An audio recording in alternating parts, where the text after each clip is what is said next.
Yesterday till what stotra did we do, ma? 40 or 20? First chapter, ma'am. Only first chapter we finished. Second chapter we did Yeah. not start.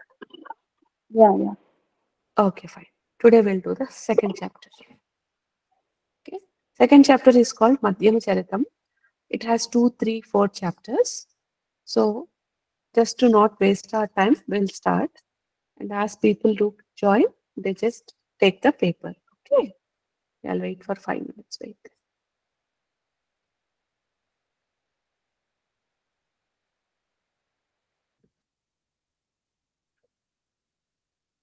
So we'll do the second chapter and third chapter. Hopefully everyone will join them eventually. We'll just say, please join everyone soon.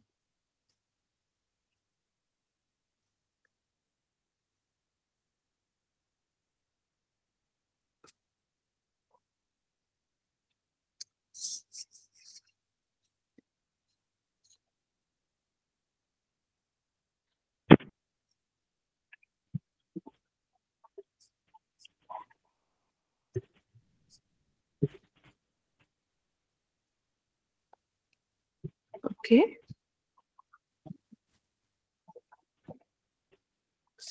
So Madhyama Charitram, Dritiyodhyayah, Om Namaschandikayai, Asya Sri Saptasati Madhyama Charitrasya, Vishnur Rishihi, Ushnik Chandaha, Sri Mahalakshmi Devata, Sakambhari Saktihi, Durga Bijam, Vayustatvam, Yajurveda Swarupam, Sri Mahalakshmi Prityarte Madhyama Charitra Jape Vinyogaha, Dhyanam.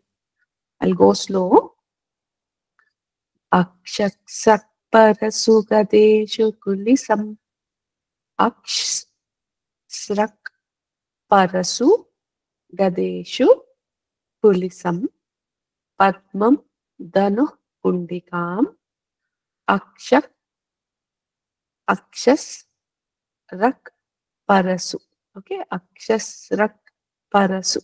Okay, that will become Akshasrak Parasu. Akshasrak Parasu Gadeshu Kulisam Padmam Danu Kundikam. So Akshasrak Parasu Gadeshu Kulisam Padmam Danu Kundikam. Dandam Shaktipasim Chacharma Jalajam Ghantam Surabhajanam Sulam Pasa Sudarsane Cha Dadatim Hastai Pravala Prabham Seve Seiri Bhamartini Mihamaha Lakshmim Sarojastitam.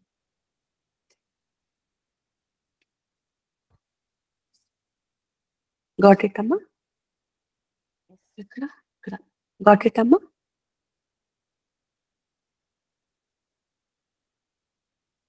Okay. Om Sri Lakshmi Bijadishtatriyai Mahalakshmi Namaha.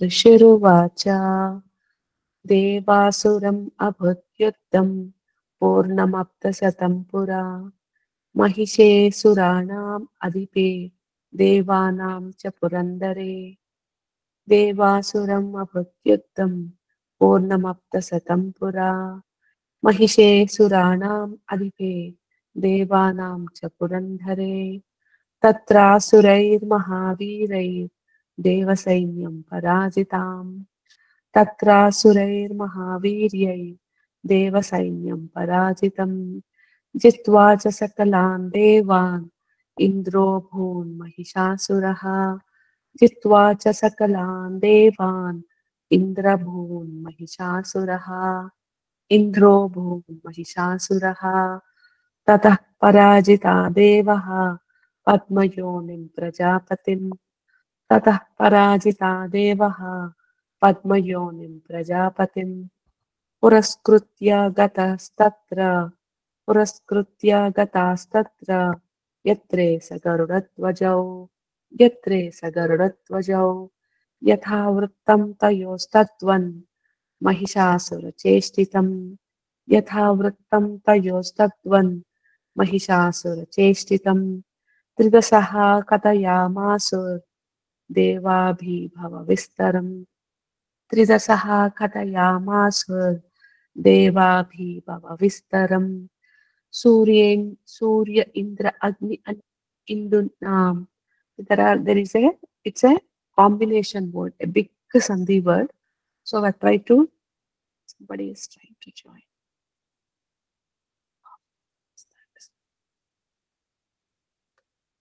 Change the setting that anybody can join.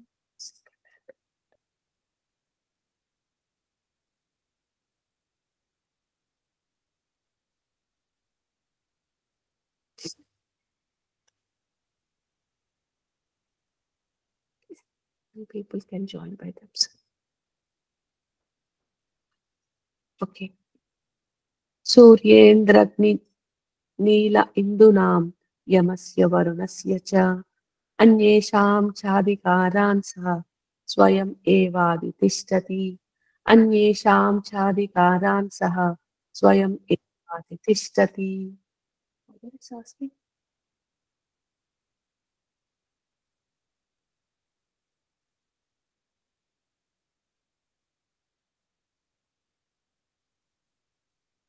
Why is it asking and why she is not able to join? Okay. 7.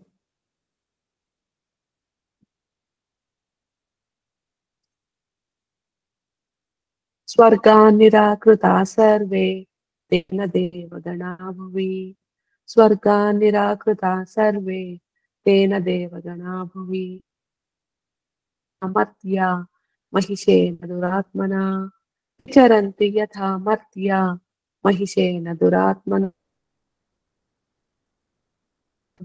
अमरारिविचेष्टितम् एतद्वः कथितं सर्वम् अमरारिविचेष्टितम् शरणं च प्रसन्नः स्मो वदस्तस्य विचिन्त्यताम् शरणं च प्रसन्नः स्मो वदस्तस्य विचिन्त्यताम् इत्थं निशम्य देवानां वचांसि मधुसूदनः चकारकोपं सम्भुश्च भ्रुकुटीकोटिलाननम् इत्थं इत्थं निशम्य देवानां वचांसि मधुसूदनः चकारकोपं सम्भुश्च भ्रुकुटीकोटिलाननौ ततोऽतिकोपपूर्णस्य चक्रिणो वदना ततः ततोऽतिकोपपूर्णस्य चक्रिणो वदना ततः निश्चक्राममहत्तेजो ब्रह्मणः शङ्करस्य च निश्चक्राममहत्तेजो ब्रह्मणः शङ्करस्य च अन्वेषां चैव देवानां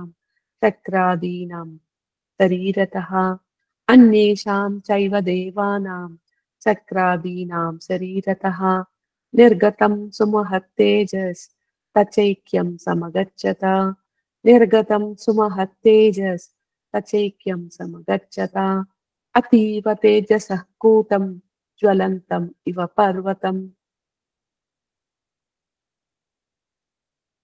अतीव तेजसः कूटं ज्वलन्तम् इव पर्वतं ददृशुस्ते सुरास्तत्र ज्वालाव्याप्तदिगन्तरम् अतीव तेजसः कूटं ज्वलन्तम् इव पर्वतं ददृशुस्ते सुरास्तत्र ज्वालाव्याप्तदिगन्तरम् अतुलं तत्र तत्तेजः सर्वदेव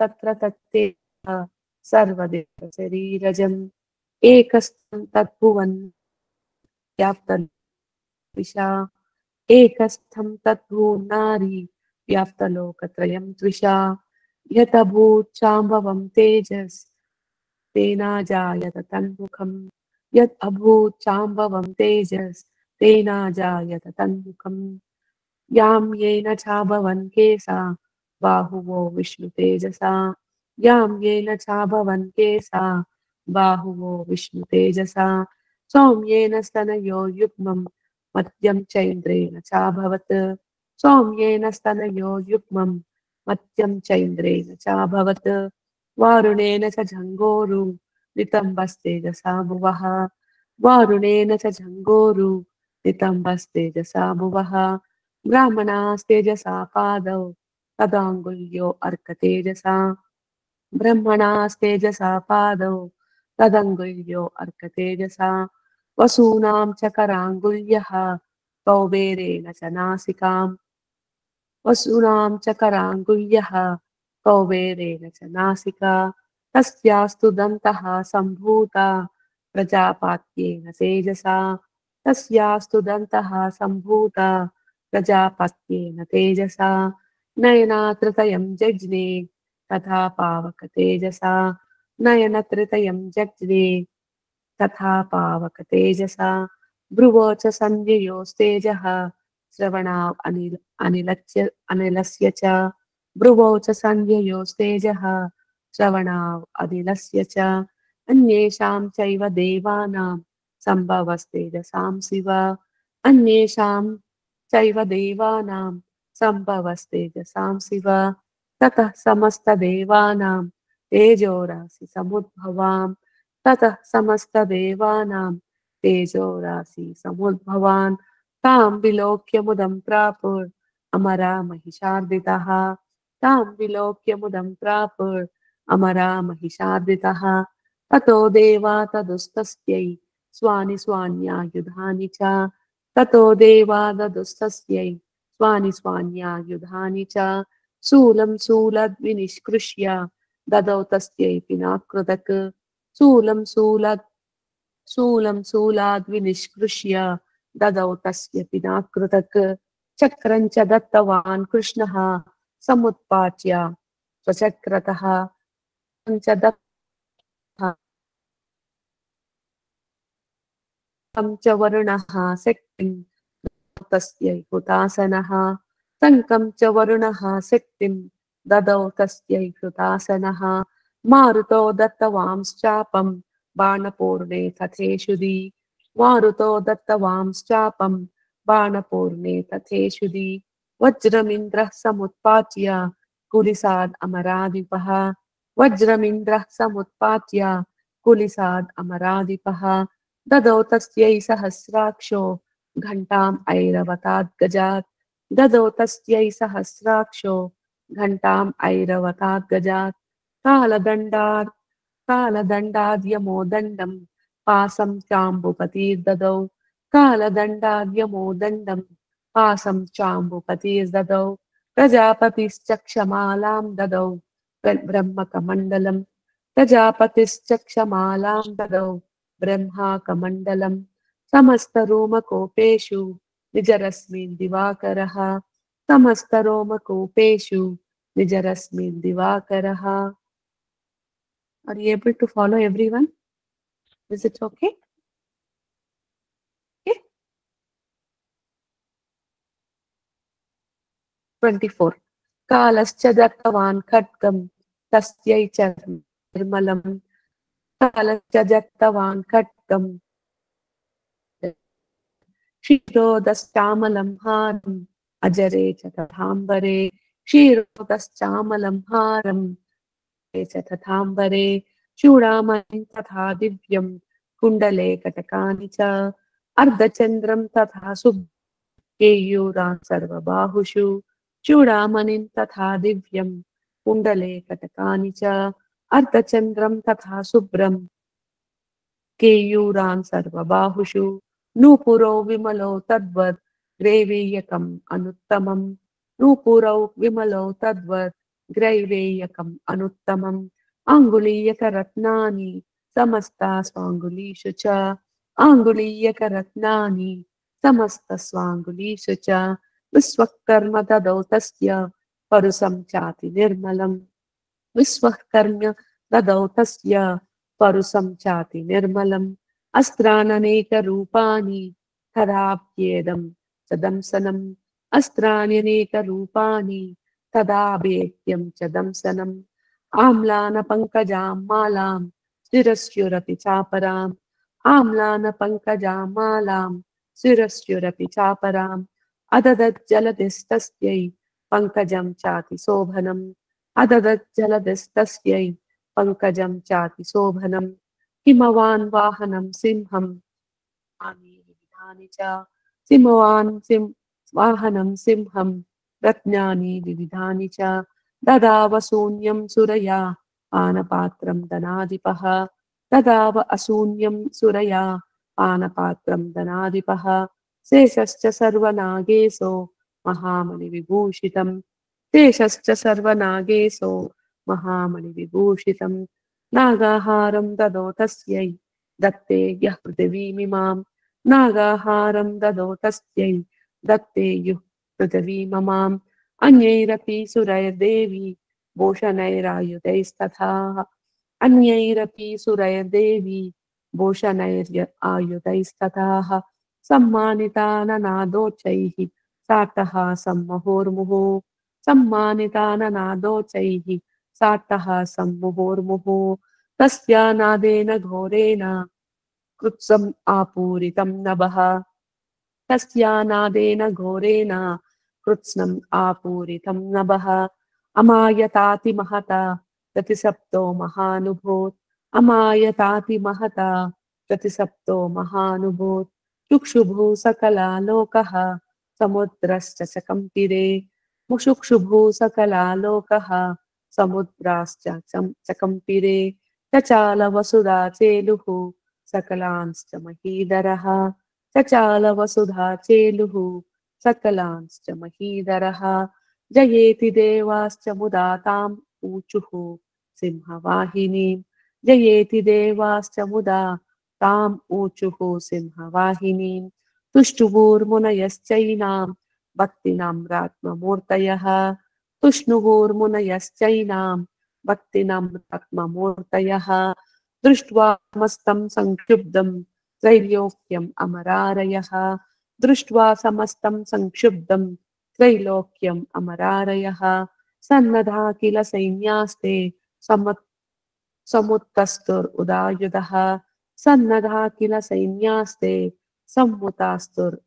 उदायुधः अः किमेतद् इति क्रोधात् अभाष्य महिषासुरः अः किमेतद् इति क्रोधात् आभाष्य महिषासुरः अभ्यदावत तं सप्तम् अशेषैरसुरैर्वृतः अभ्यदावत तं सप्तम् अशेषैरसुरैर्वृतः स ददर्श ततो देवीं व्याप्तलोकत्रयां द्विषा स ददर्श ततो देवीं व्याप्तलोकत्रयां द्विषा पादक्रान्त्या नतभुवं किरीटो लिखिताम्बरां प्रादक्रान्ता नतभुवं किरीटो लिखिताम्बरां शोभिताशेषपातालां धनुर्जः निस्वनेन तां शोभिताशेषपातालां धनुर्जः निस्वनेन तां दिशो भुजसहस्रेण समन्ताद्व्याप्य संस्थितां दिशो भुजसहस्रेण समन्ताद्व्याप्य संस्थितां ततः प्रवृते युद्धं तया देव्या सुरद्विषां ततः प्रवृते युद्धं तया देव्या सुरद्विषां शस्त्रास्त्रैर्बहुधा मुक्तैरदीपितदिगन्तरं शस्त्रास्त्रैर्बहुधा मुक्तैरदीपितदिगन्तरं माहिषेऽसुरासेनासि महिषासुरसेनानीस् चिक्षुराख्यो महासुरः महिषासुरसेनानीस् चिक्षुराख्यो महासुरः युधे चामरश्चान्यैश्चतुरङ्गबलान्वितः युधे चामरश्चान्यैश्चतुरङ्गबलान्वितः रथानामायुधैः षड्भिरुदाग्राथो महासुरः रथानामायुधैः षड्भिरुदग्राह्यो महासुरः आयुध्यतायुतानां च सहस्रेण महाहनुः आयुध्यतायुतानां च सहस्रेण महाहनुः पञ्चाशद्भिश्च नियुतैरसिलोम महासुरः पञ्चाशद्भिश्च युनियुतैरसिलोम महासुरः आयुतानां शतैषड्भिर्बाष्कलो युयुधेरणे आयुतानां शतैषड्भिर्बाष्कलो युयुधेरणे गजवाजिसहस्रोघैः अनैकैः परिवारितः गजवाजिसहस्रोघैः अनैकैः परिवारितः वृतो रथानां कोट्या च युद्धे तस्मिन् अयुध्यत वृतो रथानां कोट्या च युद्धे तस्मिन् अयुध्यत बिडालाख्यो आयुतानां च पञ्चाशद्भिरथायुतैः बिडालाख्यो आयुतानां च पञ्चाशद्भिरथायुतैः युधे संयुगे तत्र रथानां परिवारितः युधे संयुगे तत्र रथानां परिवारितः अन्ये च तत्र युतसो रथनागाहयैर्वृतः अन्ये च तत्र युतसो रथनागाहयैर्वृतः युदुः संयुगे देव्या सह तत्र महासुरः युदुः संयुगे देव्या सह तत्र महासुरः कोटिकोटिसहस्रैस्तु रथानां दन्तिनां तथा कोटिकोटिसहस्रैस्तु रथानां दन्तिनां तथा हयानां च वृतो युद्धे तत्राबोन्महिषासुरः हयानां च वृतो युद्धे तत्राबोन्महिषासुरः तोमरैर्बिन्धिपालैश्च शक्तिभिर्मुसलैस्तथा तोमरैर्बिन्धिपालैश्च शक्तिभिर्मुसलैस्तथा युधुः संयुगे देव्या कट्कै परुसपट्टिसैः युधुः संयुगे देव्या कट्कैः परुसपट्टिसैः केचिच्चु चक्षुषुः शक्तिः केचित् पासांस्तथा परे केचिच्च चिक्षुपुः शक्तिः केचित् पासांस्तथा परे देवीं खड्गप्रहारैस्तु ते तां हन्तुं प्रचक्रमुः देवीं खड्गप्रहारैस्तु ते तां हन्तुं प्रचक्रमुः सापि देवी ततस्तानि शस्त्राणस्त्राणि चण्डिका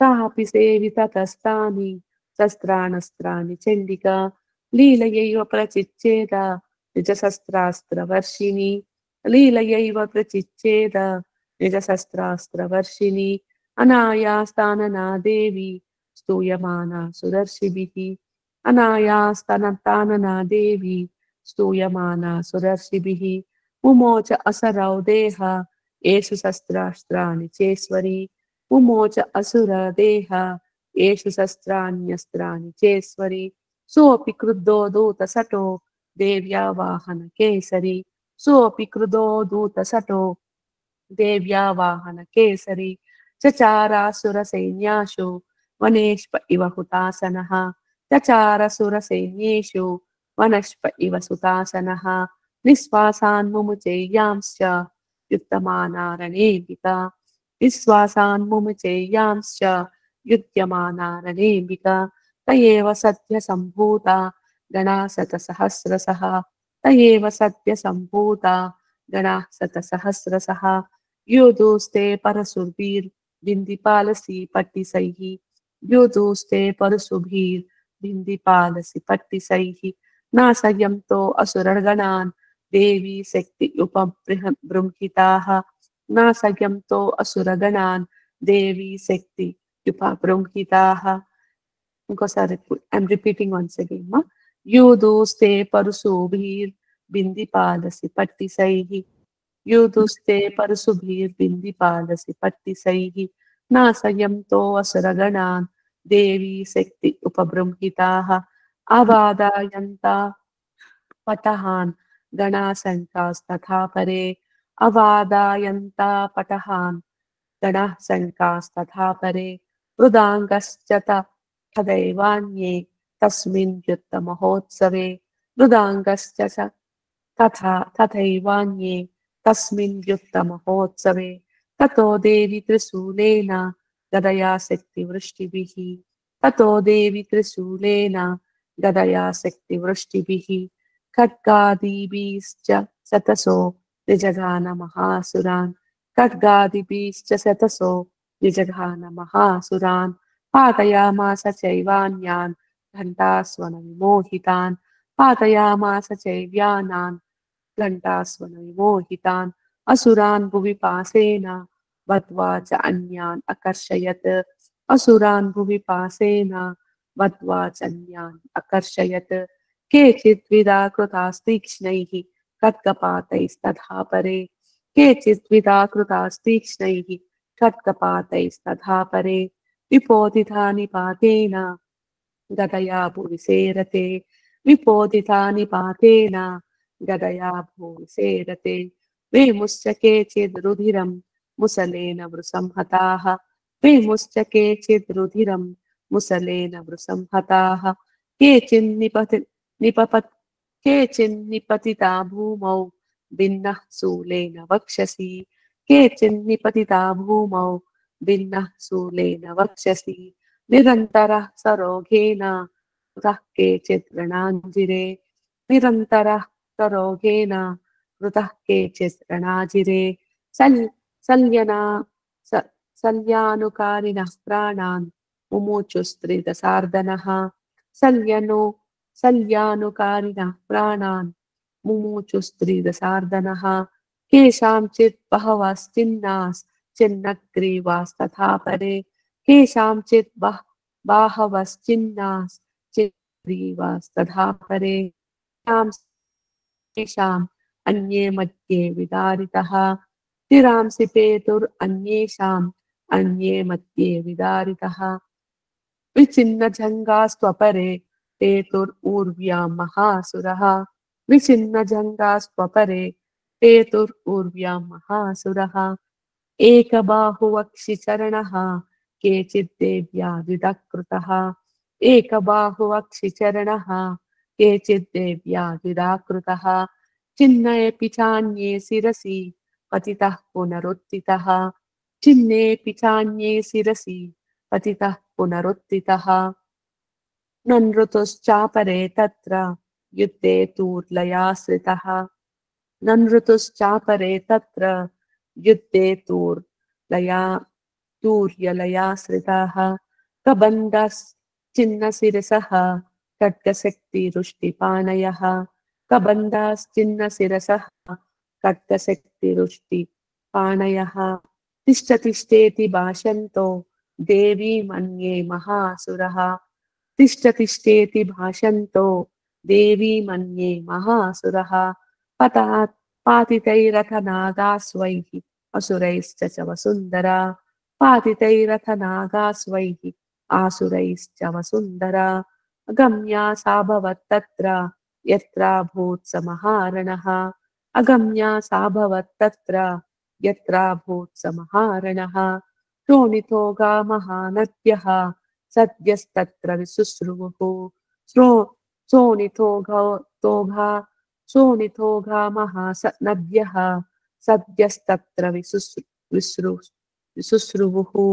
मध्ये चासुरसैन्यस्य वारणासुरवाजिनम् मध्ये चासुरसैन्यस्य वारणासुरवाजिनम् शनेन तन्महासैन्यम् असुराणां तथाम्बिका शनेन तन्महासैन्यम् असुराणां तथाम्बिका निन्ये क्षयं यदा वह्निस्तृणदारुमहाचयम् निन्ये क्षयं यथा वह्निस्तृणदारुमहाचयम् स च सिंहो महानादम् उत सृजन्तुत केसरः स च सिंहो महानादम् उत सृजन्तुत केसरः शरीरेभ्यो अमारारीणाम् असून् इव विचन्वति शरीरेभ्यो अमरारिणाम् असून् इव विचन्वति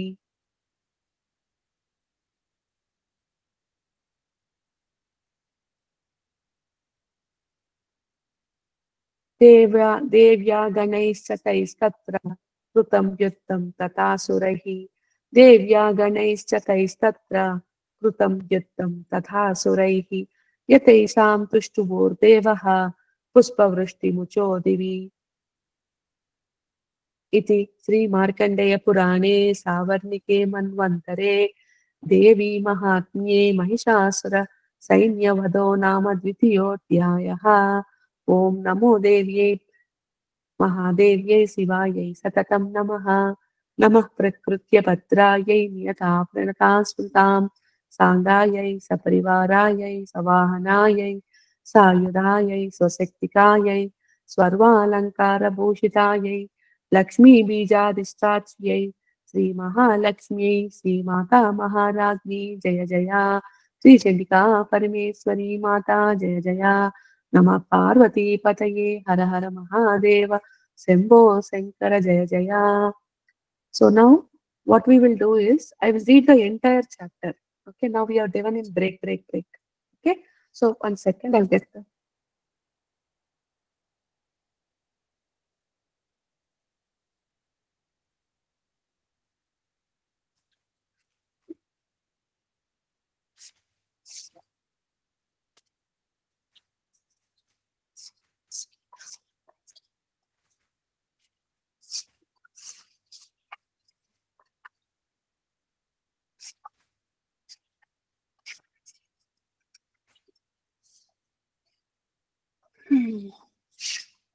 Okay, so today let's read the second chapter totally. Okay, once Asya Sri Madhyamachari from top, second chapter total.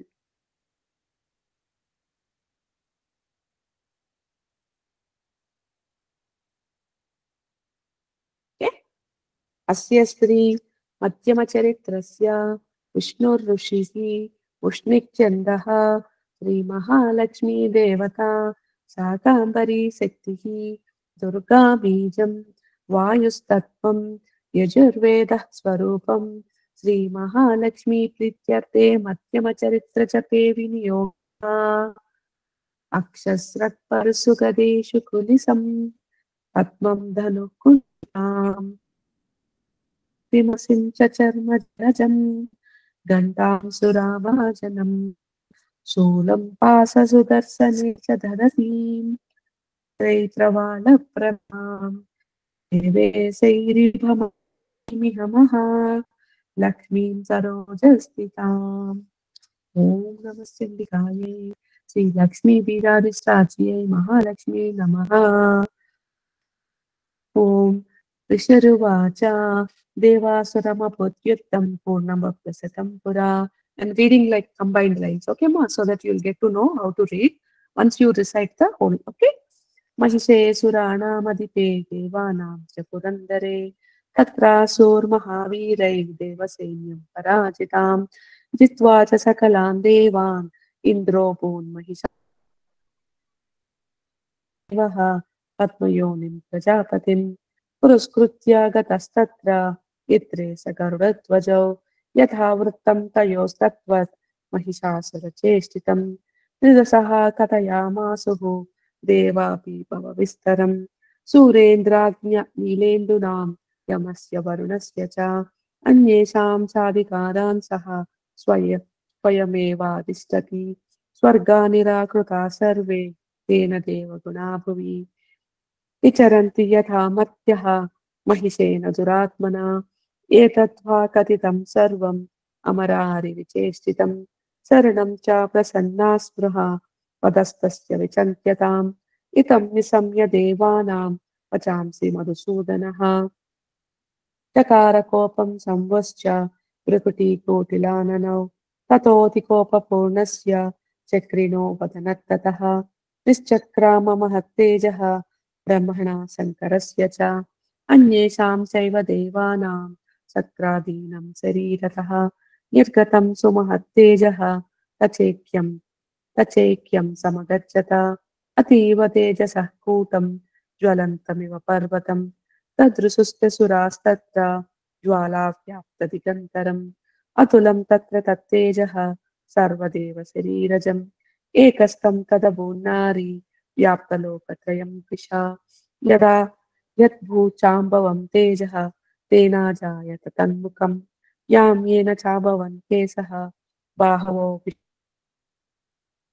विष्णयोर्मुख्यं मध्यं चैन्द्रेण चाभवत् वारुणेन च जङ्घोरो नितम्बस्तेजसा भुवः ब्रह्मणस्तेजसा पादौ तदङ्गुल्यर्कतेजसा वसूनां च कराङ्गुल्यः कुबेरेण च नासिका तस्यास्तु दन्तसम्भूतः प्रजापत्येन तेजसा नयनात्रतयं जज्ञे तथा पावकतेजसा भ्रुवोच सन्धियोस्तेजः श्रवणावनिलस्य च अन्येषां चैव देवानां सम्भवस्तेजसां शिव ततः समस्तदेवानां तेजोराशि समुद्भवान् तां विलोक्य मुदं प्रापुः अमरा महिषादितः शूलं विनिष्कृष्य ददौ तस्यै नाकृतक् चक्रं च दत्तवान् कृष्णः समुत्पत्त्या स्वचक्रतः शङ्खं च वरुणं शक्तिं ददौ तस्य हुतासनः मारुतो दत्तवान् चापं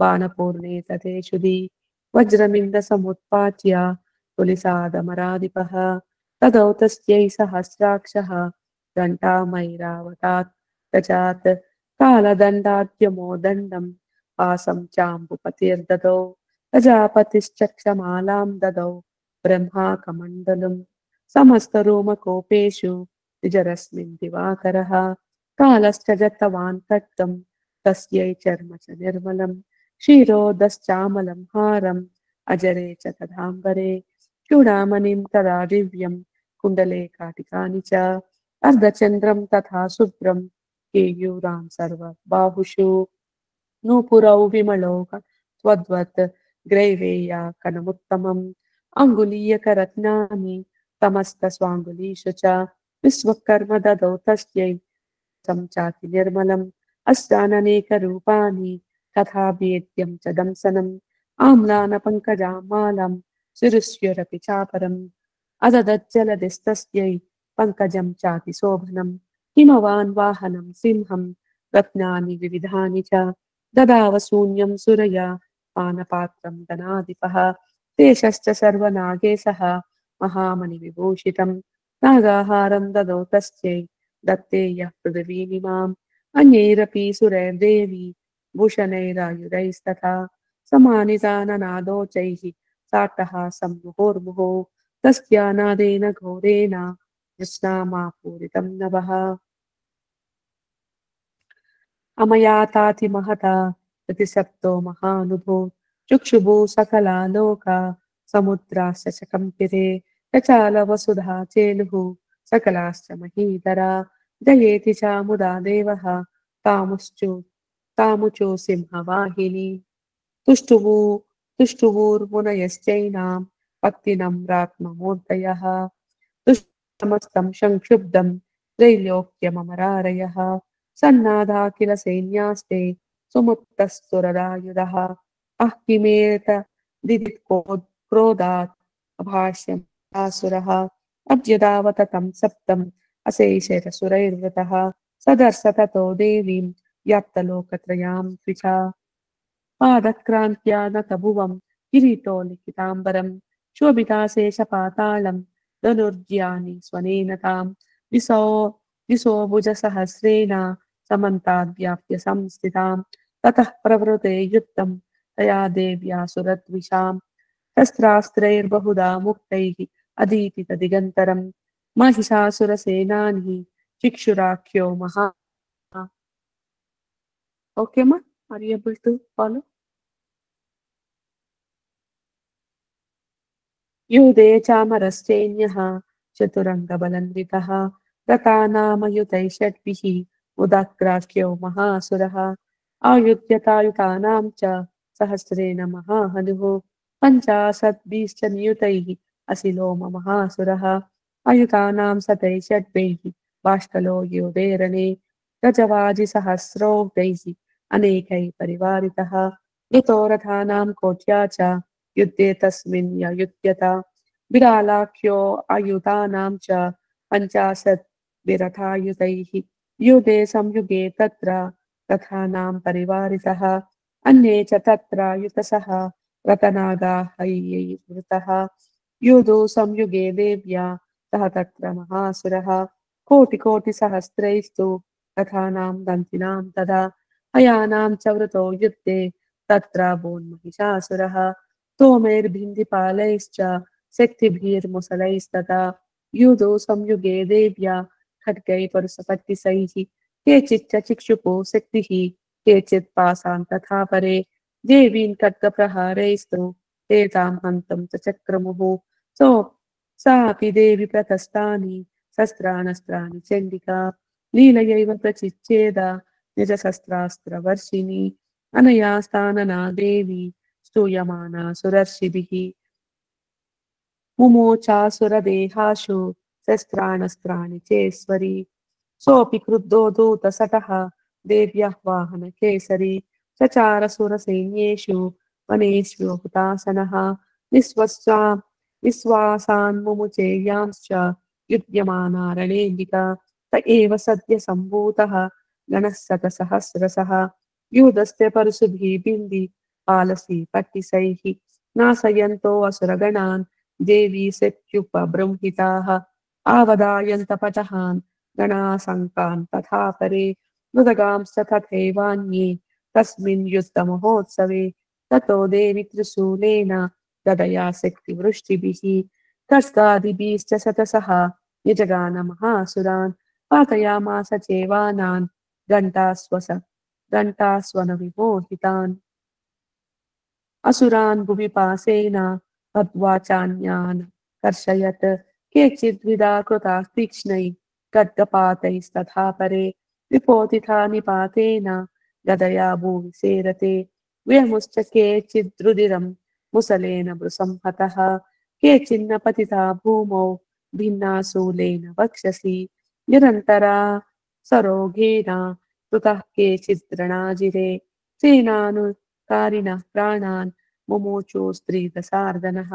केषाञ्चित् बाहवश्चिन्नः छिन्नाग्रीवास्तथा परे शिरांसि पेतुरन्येषाम् अन्ये मध्ये विदारिता विचिन्नजङ्गस्त्वपरे पेतुरुर्व्यां महासुरा एकबाह्वाक्षिचरणः केचित् देव्यादिदा कृतः चिन्नेऽपि चान्ये शिरसि पतिता पुनरुत्थितः कबन्धयुयुर् कबन्धा कबन्धायुयुधुर्देव्या दृशी च परमायुधाः मृदुश्चापरे तत्र युद्धे तूर्लयाश्रिताः कबन्धश्चिन्नशिरसः खड्गशत्रुष्टिपाणयः तिष्ठतिष्ठेति भाषन्तः देव्ये मन्ये महासुरा पातितैरतनागास्वै असुरैश्च वसुन्धरा अगम्या सा भवत्तत्र यत्र भूत्समहारणः शोणितो महानद्यः तद्यस्तत्र प्रशुश्रुवु मध्ये चासुरसैन्यस्य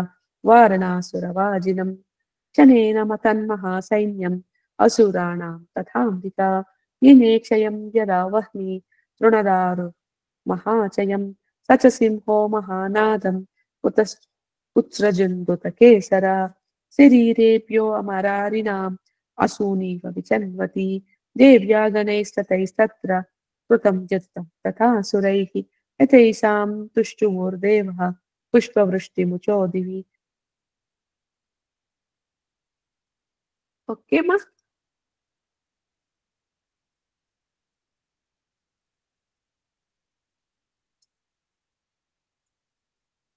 ओके मा इति मार्कण्डे पुराणे देवी महात्म्ये महिषासुरसैन्यवधो नाम द्वितीयम् ओम नमो देव्ये महादेव्ये शिवाय सततं नमः नमः प्रकृतिभद्रायै शिव यथा प्रणतां स्मृतां साङ्गायै सपरिवाराय सवाहनाय सायुधायै सुशक्तिकायै सर्वालङ्कारभूषितायै लक्ष्मीबीजाधिष्ठात्र्यै श्रीमहालक्ष्मी श्रीमाता महाराज्ञी जय जया श्रीचलिका परमेश्वरी माता जय जया नमः पार्वतीपतये हर हर महादेव शम्भो शङ्कर जय जया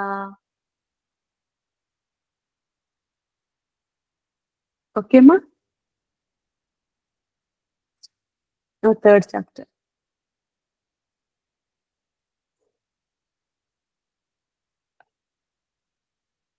उद्यद्भानुसहस्रकान्तिम् अरुणक्षोमां शिरोमालिकाम् उद्यद्भानुसहस्रकान्तिम् अरुणक्षोमां शिरोमालिकाम् रक्तालिप्तपयोदरां जपवटीं विद्यामभीतिं वरम्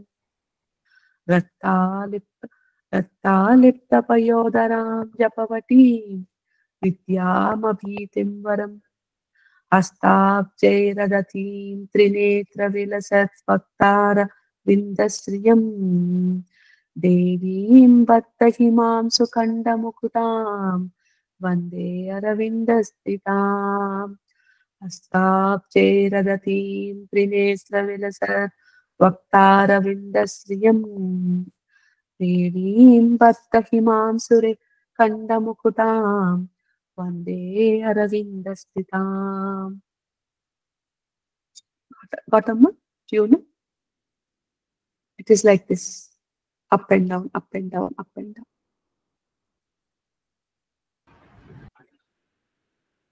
okay everybody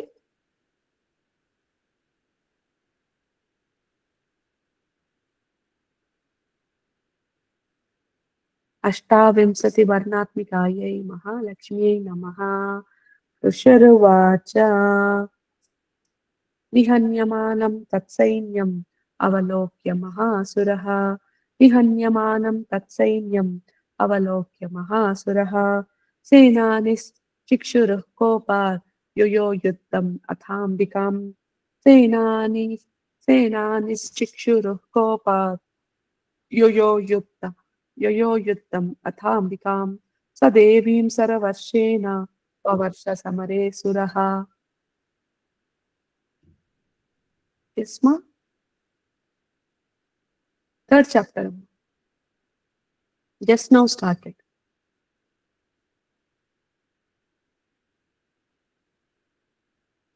स देवीं सरवर्षेण ववर्ष समरे सुरः यथा मेरुगिरे शृङ्गं तोयो वर्षेण तोयदः यथा मेरुगिरे शृङ्गं तोयवर्षेण तोयदः तस्य चित्वा ततो देवी लीलयैव सरोत्करान् तस्य चित्वा ततो देवी लीलयैव सरोत्करान् जगानतुरगान् बाणैर्यन्तारं चैव वाजिनां चिच्चेद च धनुः सत्यो ध्वजं चाति समुच्युतम् चिच्चेद धनुः सत्यो ध्वजं चाति समुच्चितम् विव्याद्य चैव गात्रेषु छिन्नदन्वानमसूगैः विव्याद चैव गात्रेषु छिन्नदन्वानमासुगैः सचिन्नदन्वा विरथो हतास्वहतसारथिः सचिन्नदन्वा विरथो हतास्वो हतसारथिः अभ्यदावत तां देवीं खड्गचर्मधरोऽसुरः अभ्यदावत तां देवीं खड्गचर्मधरोऽसुरः सिंहमाहत्य खड्गेन तीक्ष्णधारेण मूर्धनि आजघानभुजे सव्ये देवीम् अव्यतिवेगवान् आजघानभुजे सव्ये देवीम्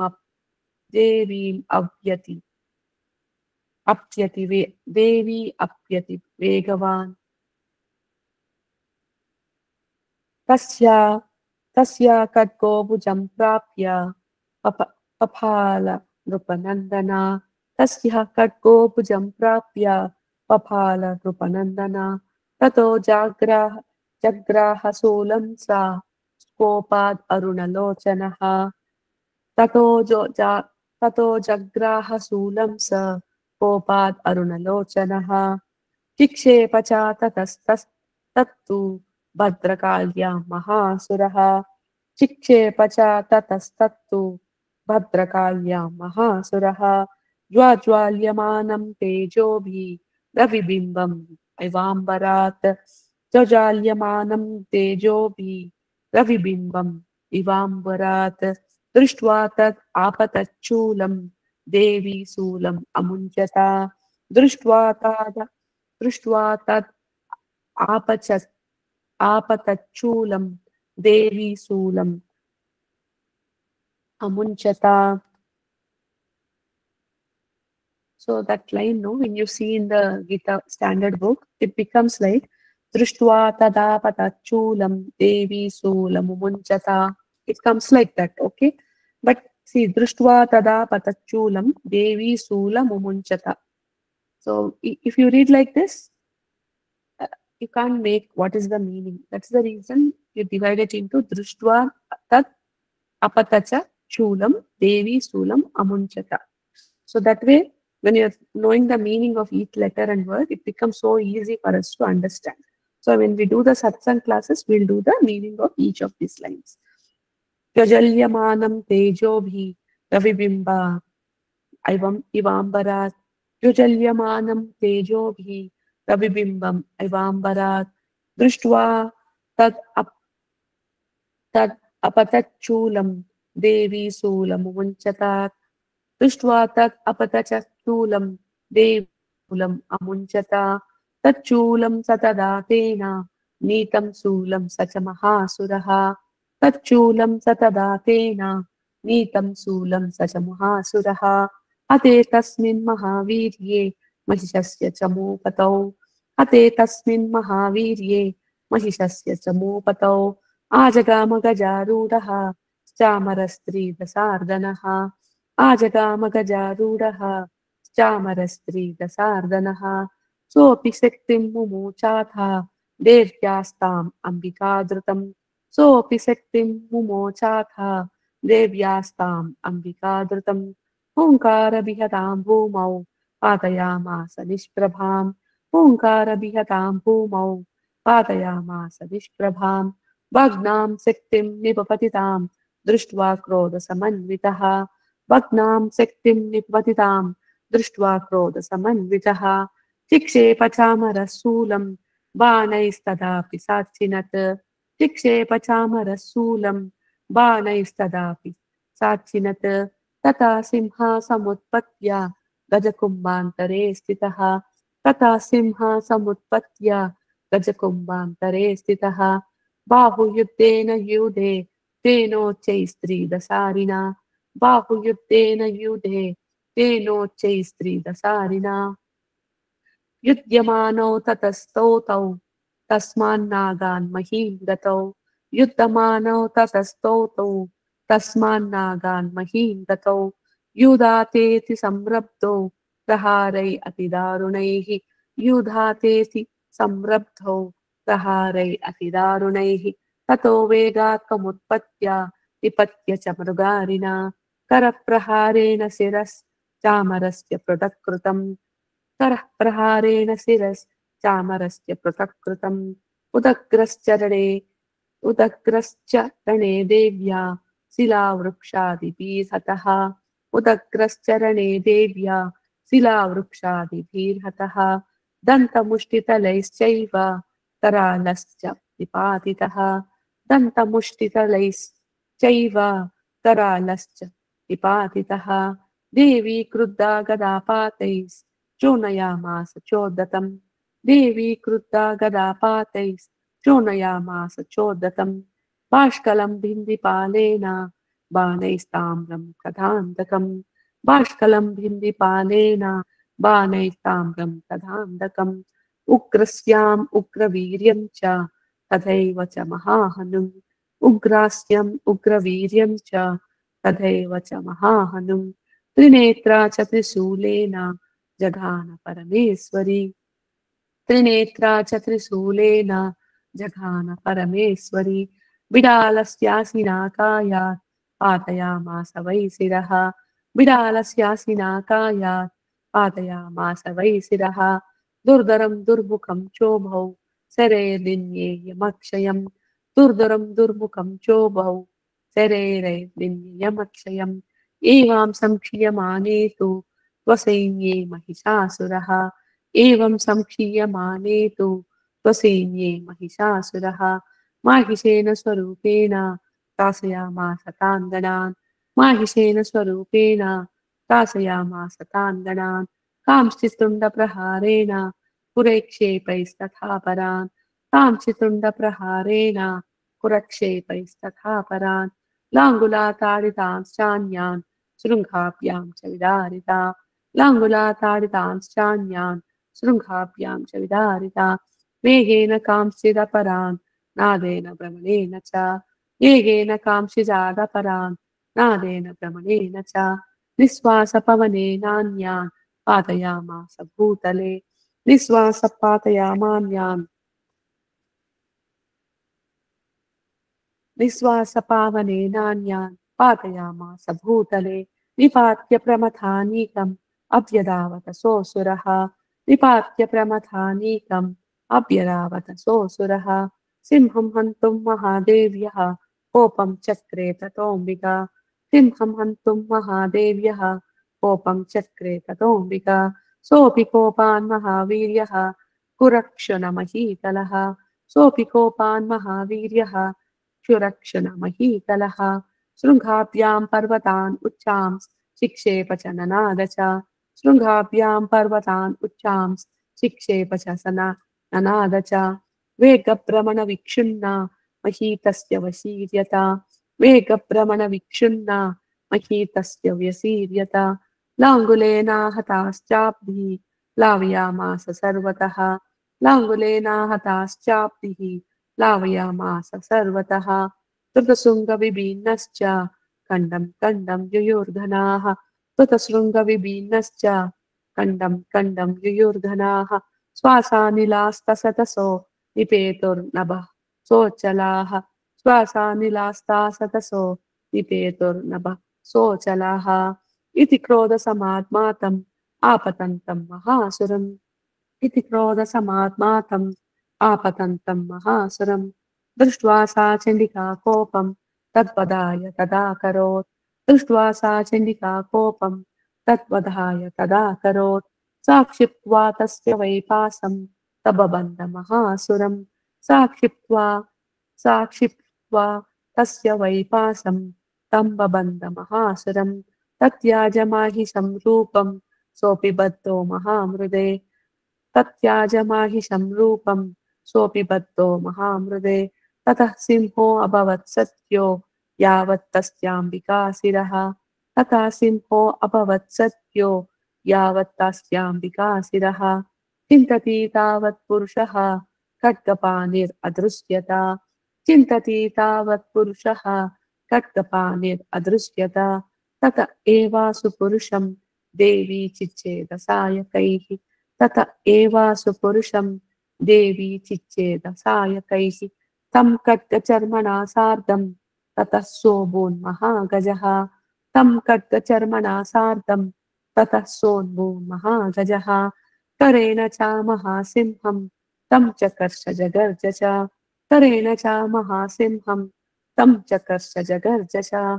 कर्षतस्तु करं देवीं खड्गेन निरङ्कृतत कर्षतस्तु करं देवी खड्गेन निरङ्कृतं तथा ततो महासुरो भूयो माहिषं वपुरा स्थितः ततो महासुरो भूयो माहिषं वपुरा स्थितः तदैव क्षोभयामास त्रैलोक्यं सचराचरं तथैव क्षोभयामास त्रैलोक्यं सचराचरं ततः क्रुधा जगन्माता चण्डिकापानमुत्तमं ततः क्रुद्धा जगन्माता चण्डिकापानमुत्तमं पपोः पुनः पुनश्चैव जहासारुणलोचना पपोः पुनः पुनश्चैव जहासारुणलोचना ननर्दचासुरः सोऽपि बलवीर्यमदोद्धतः ननर्दचासुरः सोऽपि बलवीर्यमदोद्धतः विषाणाभ्यां च चिक्षेप चण्डिकां प्रतिबोधरान्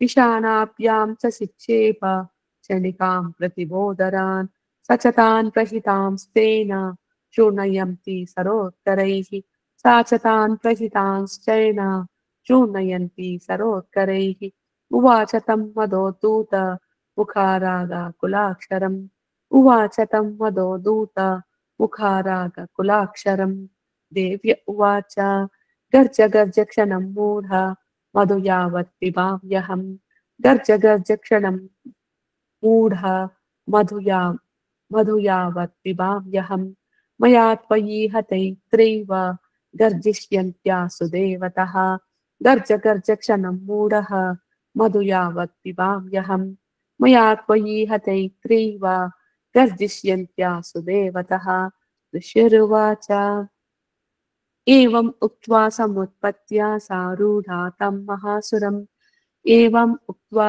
समुत्पत्त्या सारूढा तं महासुरम् पादेन क्रम्य कण्ठे च शूलेनैनम् अताडयत् पादेन क्रम्य कण्ठे च शूलेनैनम् अताडयत् ततः सोऽपि पदक्रान्तस्तया मुखात् ततः सोऽपि पदक्रान्तस्तया निजमुखात् ततः अर्धनिष्क्रान्त एवासीत् देव्या वीर्येण संवृतः अर्धनिष्क्रान्त एवासीत् देव्या वीर्येण संवृतः अर्धनिष्क्रान्त एवासौ युष्यमानो महासुरः अर्धनिष्क्रान्त एवासौ युष्यमानो महासुरः तया महासिना देव्या शिरश्चित्वा निपातितः तया महासिना देव्या शिरश्चित्वा निपातितः ततो कृतं सर्वं दैत्यसैन्यं ननासतत्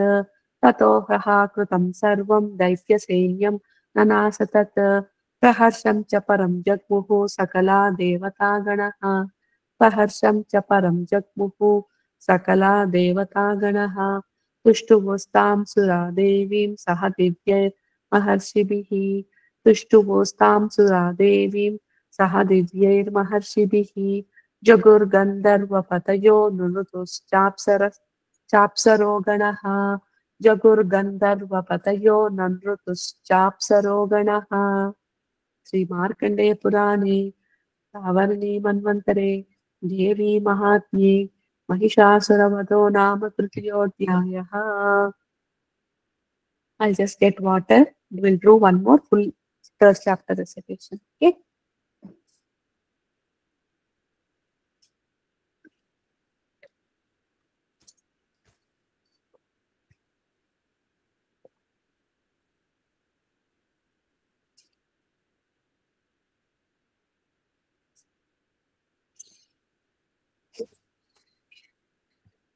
Okay. Take some water break if you also want. I know these chapters are a little dry. Second and third chapters are a little dry. From fourth chapter, it will be good. The fourth and fifth chapters are the most beautiful. 11th chapter is the most beautiful. Okay. Again. उच्यत्पानुसहस्रकान्तिमरुणाक्षौ मां शिरोमालिकाम् रक्तालिप्तयोदरां जपवटीं विद्यामभीतम्बरम् अक्षताब्जैरदतीं त्रिनेत्रविलसद्वक्तारविन्दश्रियम् देवीं बद्धहिमां सुखण्डमुकुटां वन्दे अरविन्दस्थिताम्. ऋषिरुवाच निहन्यमानं तत्सैन्यमवलोक्य महासुरः सेनानिश्चिक्षुरः कोपात् योत्तो मथाम्बिकां स देवीं सरवर्षेण नकश्च समरे सुरः यथा मेरुगिरे शृङ्गं तोयवर्षेण तोयदः. This is the tune we have to sing, ma. But it is break. So we'll learn first the break words, then you can combine and read. तस्य चित्वा ततो देवी लीलयैव सरोत्करान् जगानतुरगान् बाणैर्यन्तरां चैव वाजिनां चिच्चेदचादनुः सद्यो ध्वजं चापि समूर्च्छितम् निन्याद चैव गात्रेषु छिन्नद्दन्वानमासुगैः सच्चिन्नदन्वा विरथो हतास्वो हतसारथिः अप्यदावत तां देवीं खड्गचर्मधरो असुरः सिंहमाहत्य खड्गेन तीक्ष्णधारेण मूर्जनि आजघानभुजः सल्प्ये देवीमप्यति वेगवान् तस्याः खड्गो भुजं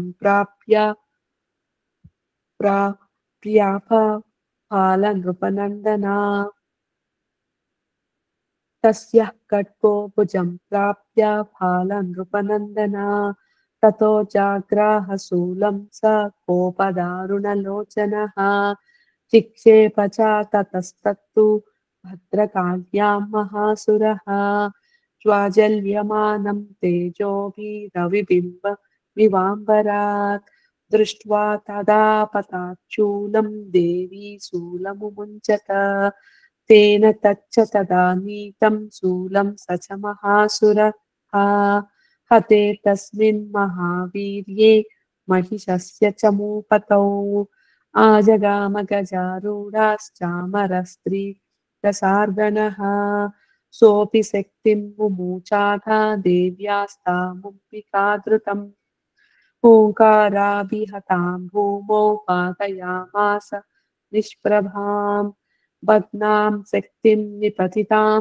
दृष्ट्वा क्रोध समन्वितः चिक्षेप चामरशूलं बाणैस्तदपि साक्षिणत् ततः सिंहसमुत्पत्य गजकुम्भान्तरे बाहुयुद्धेव युयुधे तेनोचैः त्रिदसारिणः युध्यमानौ ततस्तातु तस्मान्नागान् महीं गतौ युधातेति संरक्तो प्रहारैरतिदारुणैः ततो वेगात्तमुत्पत्य निपत्य च मृगारिणा करप्रहारेण शिरश्चामरस्य हृदः कृतम् उदग्रश्चरणे देव्या शिलावृक्षादिभिर्हतः दन्तमुष्टितलश्चैव करालश्च निपातितः देवी क्रुद्धा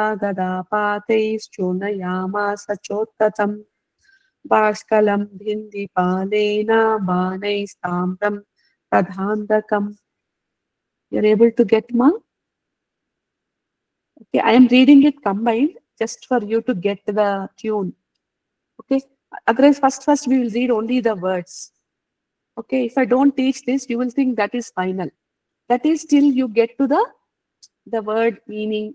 Slowly we will transition into this as we keep practicing. Okay. उग्रास्यमुग्रवीर्यञ्च तदैव च महाहनुम् त्रिनेत्रा च त्रिशूलेन जगान परमेश्वरी विडालस्यासिनाकायात्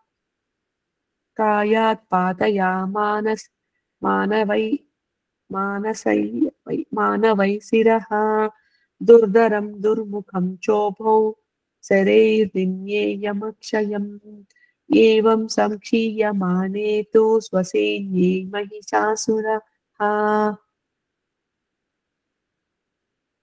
माहिषेन स्वरूपेण त्रासयामासतास्तान् कांसितुण्डप्रहारेण कुरक्षेपैस्तदा परान् लाङ्गुलात् ताडितांश्चान्यान् शृङ्गाभ्यां च विदारितान् वेगेन कांश्चिदपरान् वादेन भ्रमणेन च विश्वास पवनेनान्यान् पातयामास भूतले निपात्य प्रमथानीकामप्यधावत सोऽसुरः सिंहं हन्तुं महादेव्यः कोपं चक्रे ततोऽम्बिका सोऽपि कोपान् महावीर्यः क्षुरक्षुणमहीतलः शृङ्गाभ्यां सर्वतामर्चां विक्षेप च ननाद च वेगभ्रमणविक्षुन्ना महीतस्य व्यसीर्यता लाङ्गुले वाहताश्चाप्ति प्लावयामास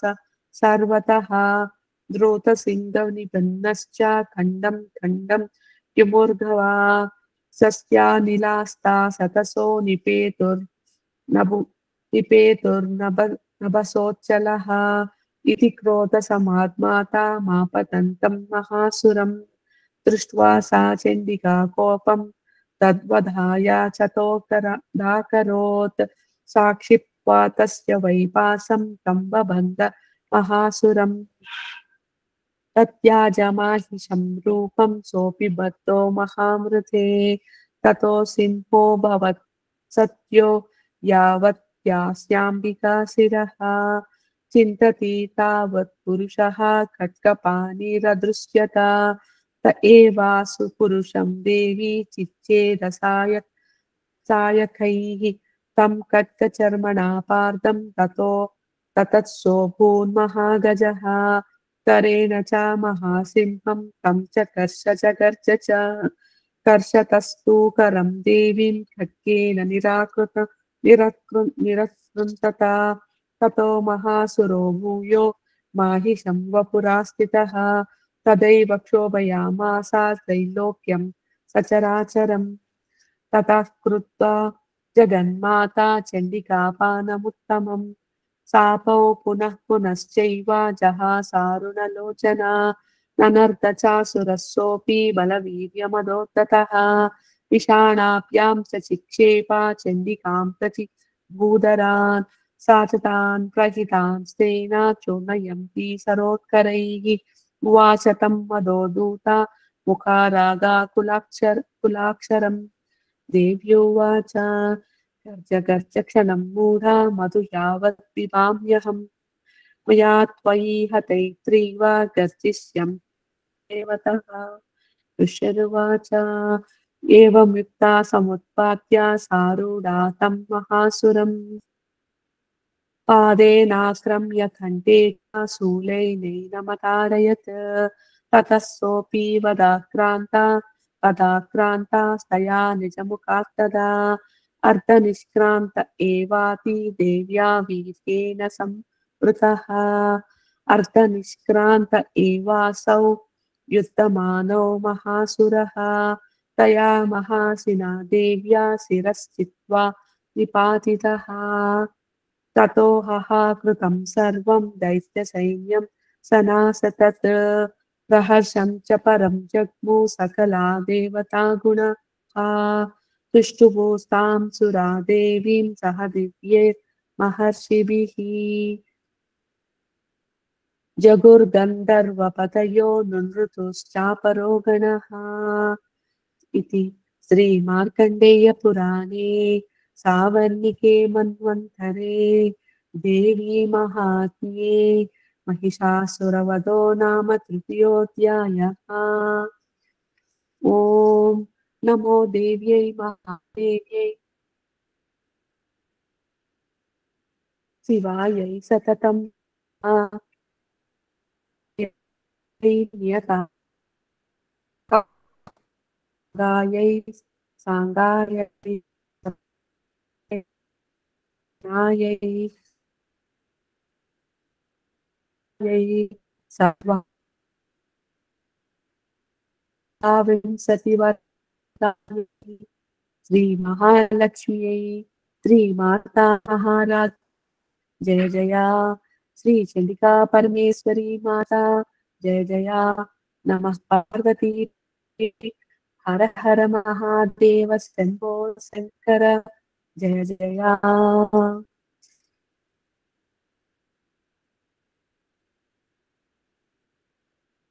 Okay, that are the second and third chapters now today.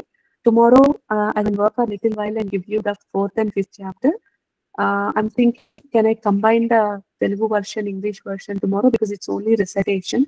We're not gonna do any tattva talking. That it can be two different languages. So if it is not a problem, just for tomorrow and day after tomorrow, we will do 2 classes per day. It's because by Dasara we want to start the recitation in a whole way. If by divine grace my mother allows, on a Saturday evening, I wanted to see if we can do a complete recitation for 3.5 hours, if it is okay with the whole cohort. If not, it's fine, because anyways, if you do a dry run, you will understand what it is, what does it take to do it. Okay. So tomorrow 5:30 will be the class. Anyways, I'll provide the recording. If you're not able to wake up, don't worry. If you're able to wake up, please do wake up. Otherwise, I will give you the. Sometimes it will be a little delay, but please don't worry. Tomorrow, fourth and fifth chapter are one of the most beautiful chapters in the Saptasati. I really love it because it's okay. Now that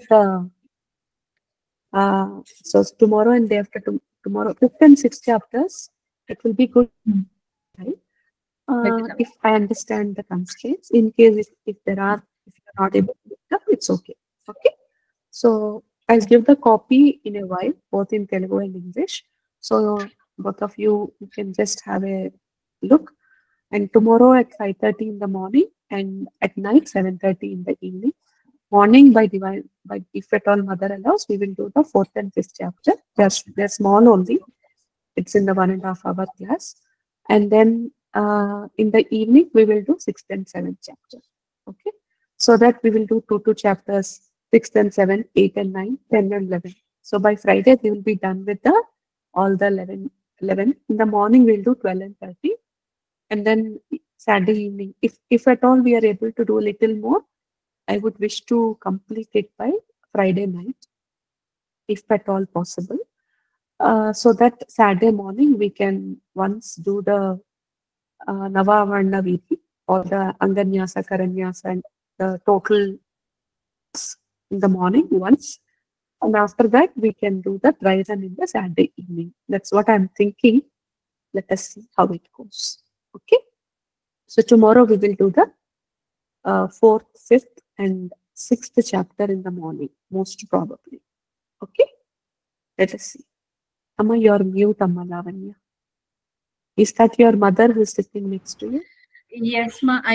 She just wanted to say namaskara. Namaste. Amma, namaste, namaste, namaste, namaste.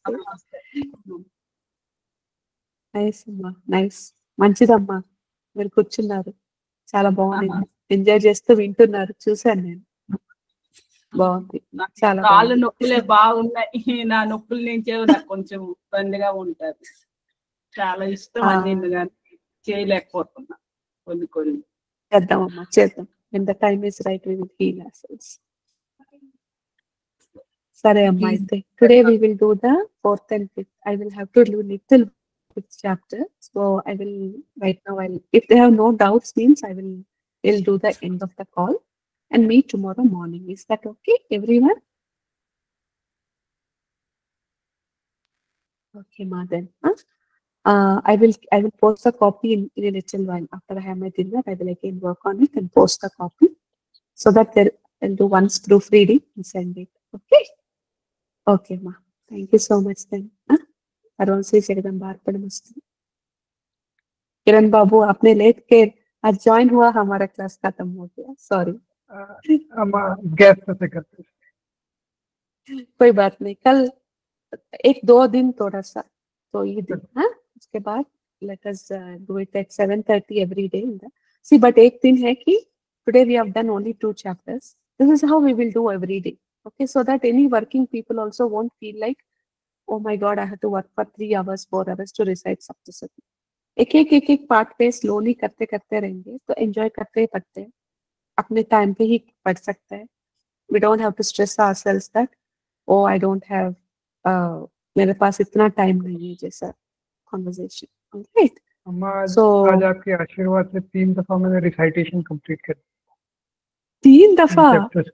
Yes. 3 chapter कर दिया.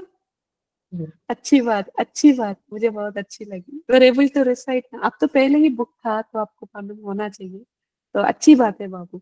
3 chapter किया तो 1 घंटा लगा. So your speed is really not high. Very good, Babu. Ma, I had a question. What will be the schedule during Navratri time? You mentioned that we will do during Navratri time, no? Like, will there be like a scheduled time during Navratri that everybody joins, or do we do it individually with buddies? How is it? I'm thinking if we can do it like together at around 7:30 in the evening. Okay. Because when I asked the crowd, they said if it is one day morning, one day evening, confusion.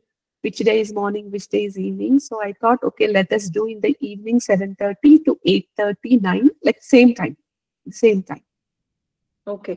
And you mentioned that one day you'll also do the Homa, and you'll decide if everybody can join in. Whoever can also join. You let us know about it. Yes. Every day I will do the Havan. But one day I would like to do it in the evening so that people who wants to join from the US in the morning can do it. That's what I was thinking. Okay. No, do you want us to participate, like also do the Homa, or just be present during the Homa? See, it is always good if you could participate, because looking at it, you get bored. So what I want to ideally do is, if not in the whole Homa Kund, see if you can get some, not the nuvulu, not the sesame seeds, but maybe dhanyam, grains, the rice grains, and just keep one. Just, when you hold the grains, it will two at a time. Will not get more than that. Just keep it aside in a plate when you put swaha. When I say swaha, you put it. So you read the entire sentence, and then when I say swaha, you put it in a plate. So it feels like you are doing recitation whole by yourself, and you are also doing Chandiyavana, but it is in a small setup, because Homa Kund and all might be difficult to manage the fire and all of that. So you stay so you will have by the end of whole recitation, you will maybe spend half a kg or maybe less, okay? Maximum half a kg of it.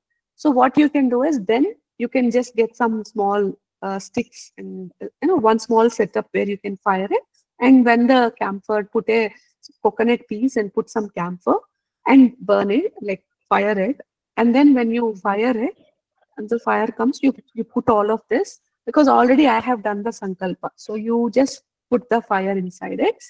Inside the fire, you put these grains. Then these puffed things will be right, white color wali or the brown color wali. See, this boy already have it.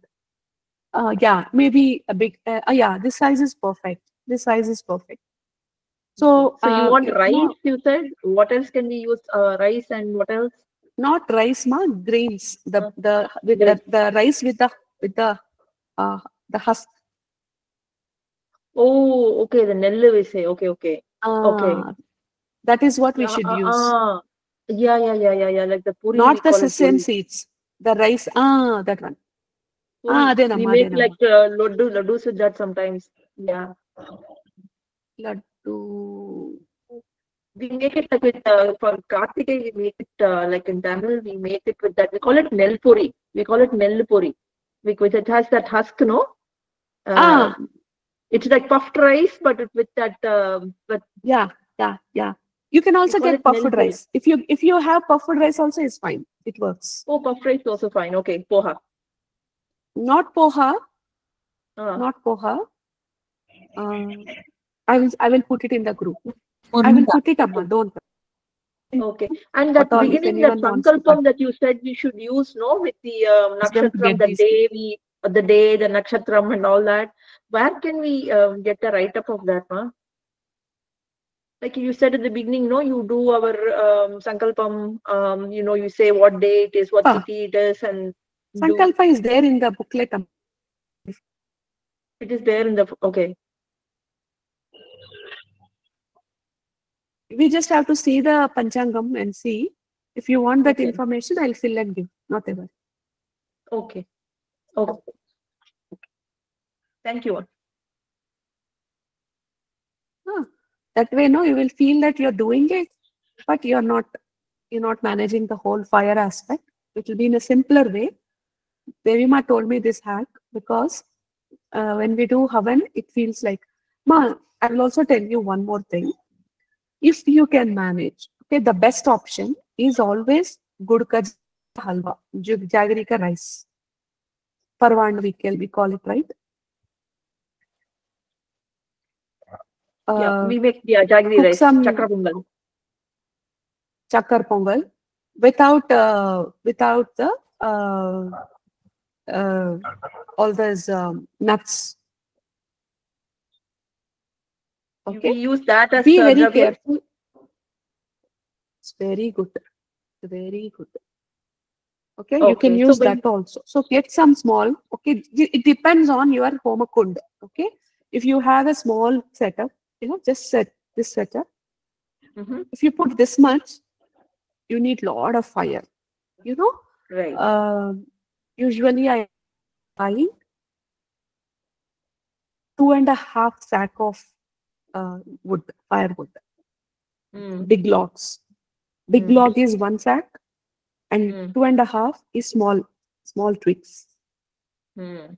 Because when I do for the world, he Mm. wants more food. Mm. More food, more fire, more everything, more. But Mm. and for the chakar pongal also, I make this glass rice, not this glass rice or this glass. I make this Big like one. one big 16 one. I ounces. think yeah, this big rice, this big glass, and then 3 test the mung dal, and maybe 1 kg to 2 kg of good, and maybe 1.5 2 liter of ghee. That is what I put because my thing is so big. So if this bowl rice I put in the havan kund.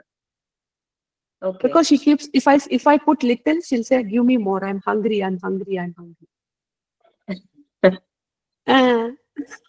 I used to be like, Amma, this much fire will come for me. I can't take this much. It burns. Okay, it burns like anything. Okay, fire. So it comes like bush like that. No, so it is like and all. It will every time full. It will become red. So for that reason, I used to say, you put little only, Amma. Don't want. I can't take this fire. But then she used to say, I'm hungry. I said, okay, my burning versus her hunger, which is more priority. Her hunger sufficing is important. Let me just do something to manage myself. So I keep pouring water on my chudidar. Every single time I was pouring water. in my on my chudidar I'll be putting water so that it's little. So all the time I'll be pouring. So good that you can't see my legs in the live. Otherwise you'll be seeing them always like. I'll be like, oh boy, it's like that. Now, off late when I say, fire God, please go that side, please go that side. I keep telling God, go that side, not here, not here. I'll keep telling them, then they listen, and sometimes they bless me with this less heat. But Chandi Havan is very, very, Very yes, difficult, yeah. Intense. very difficult, very intense. So it's so difficult. So let us see how I will do. I don't know, but that's what it is. So the best is that Chakkar Pongal. Okay. But when you are putting, just take a small, maybe 2.5 rice Grains dana. like. Yeah, 2.5, because anyways the moong dal will become paste. So you will not find moong dal as moong dal and dul. Yeah. Both get mixed up, right? So usually just put some milk, little milk, but it has to be more of ghee. Okay, if you put ghee more, it will you can make balls out of it, small. So when you just have to put little, very, for your family only, right? So little is enough. And then you put, then you take some coir or something to burn, and then put off this whole thing. That when I say swaha, you can do it like, chapter also.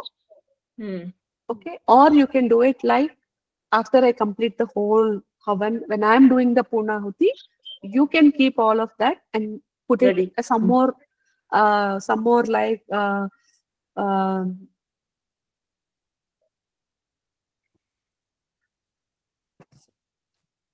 I'm just listening to what she's saying. That's why I'm just being because I also don't know.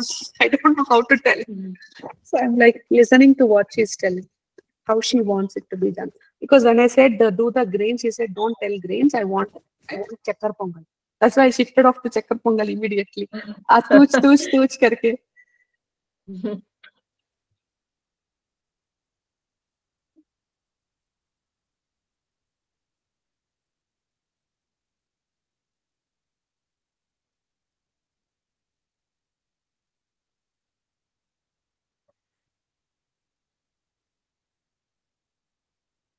So what she's saying is just put so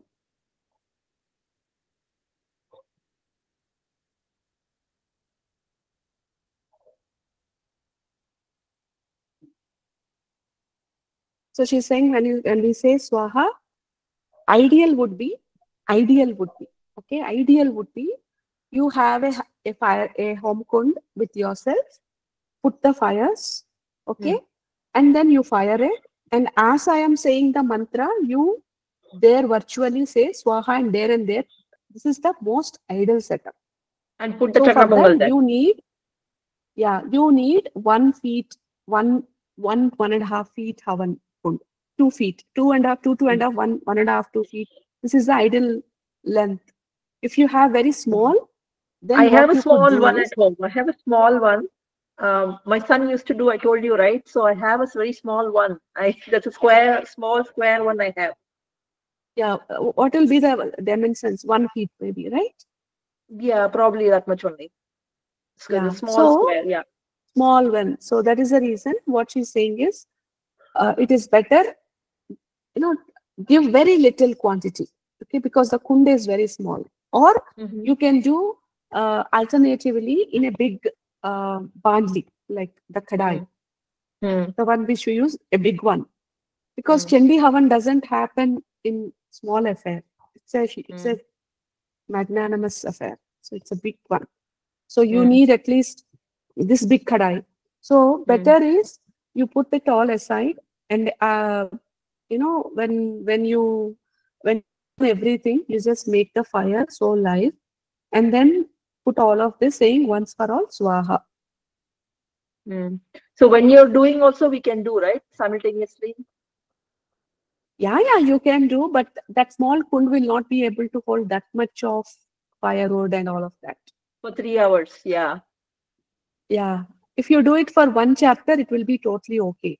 But if you do it for more than one chapter, the small kunds won't be sufficient. So the best is just put little of sweet aside and say swaha. A little. Okay, just imagine you're just taking 1 grain, 1.5 grain. Mm. And then say swaha, swaha, swaha, swaha. So this much sweet will come.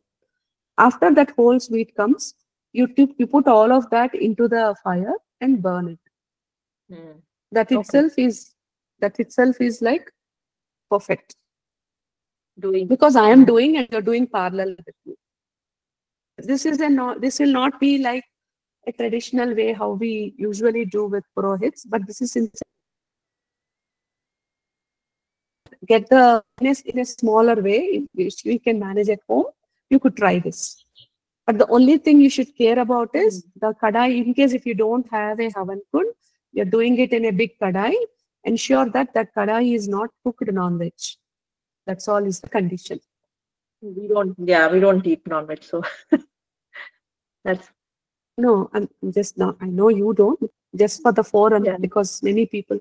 So right. anybody who Right. wants to use a big kadai, please ensure either it's a it let it be a big one, and let not be somebody made non-veg in it. That kind of set. Okay.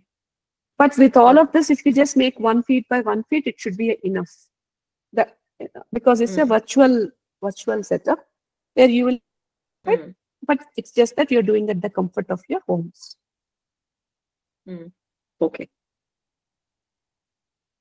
That way. Because even if you do chapter one, it will be like 13 chapters. You'll not be able to get that big kund by yourself. Become a big one. Managing fire is not easy. It's Oh, no, become a it's very big affair. difficult. Than that, stick to the Yeah, I don't know how stick you to do the it. small You setup. taking care of the fire, you do everything at the same time. I don't know how you do it. And I the know, I exact used to- moment when the fire I is said, going to right, go off, you know in the beginning. exactly at that time when you add the wood and all that. I see that it is so good. Not in the look.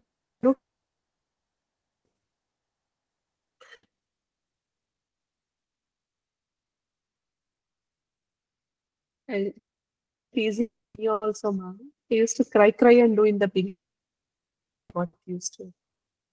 So it's just that I can only say that I got trained by them. Think let it slow. So okay, ma, then we'll meet Okay. tomorrow. Huh? Okay. Thank you. Thank you. All right. Thank you so much. Thank you.